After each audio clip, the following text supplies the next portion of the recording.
जब सुने के होई भोजपुरी गाना बस बजे के चाही गाना। चोरी चोरी दुआर भी गइल होली है।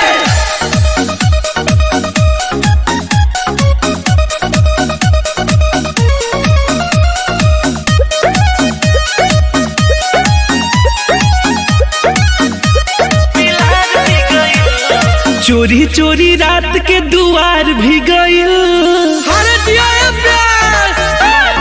हाँ हाँ चोरी चोरी रात के दुआर भी गइल। भौज के दूधावा बिलहर पी गइल। चोरी चोरी रात के दुआर भी गइल। भौज के दूधावा बिलहर पी गइल। चोरी चोरी रात के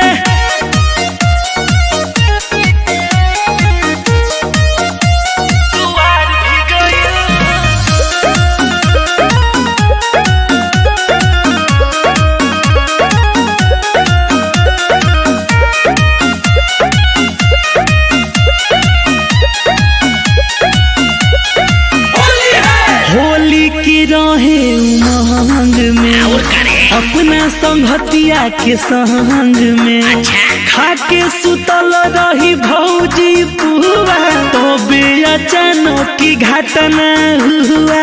अरे क्या क्या हुआ घटना, जरा विस्तार में बताओ। होली के रहे उमंग में अपना संगतिया के संग में खाके सुतल रही भौजी पुआ तबे अचानक की घटना हुआ। छू के जो बनव सियार जी गइल। अरे पर्दा में बोला, पर्दा में। छू के जो बनव सियार जी गइल। भौज के दूधावा बिलहर पी गइल। चोरी चोरी रात के दुआर भी गइल। भौज के दूधावा बिलहर पी गइल। चोरी चोरी रात में साला पी के जी गई।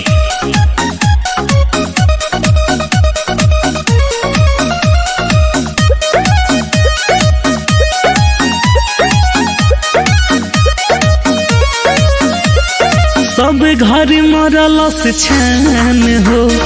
ढोढ़ी पगोइल ध्यान हो।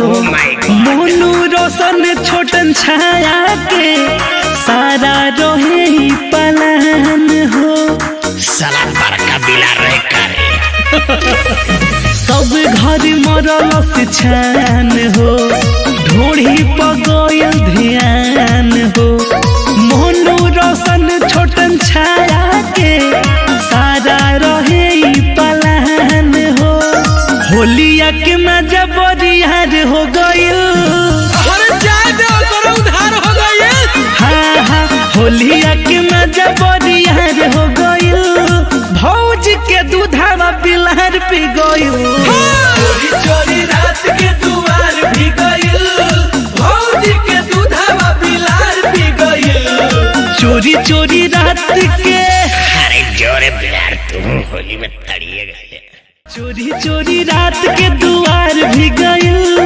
भौज के दूधावा बिलहर पी गइल।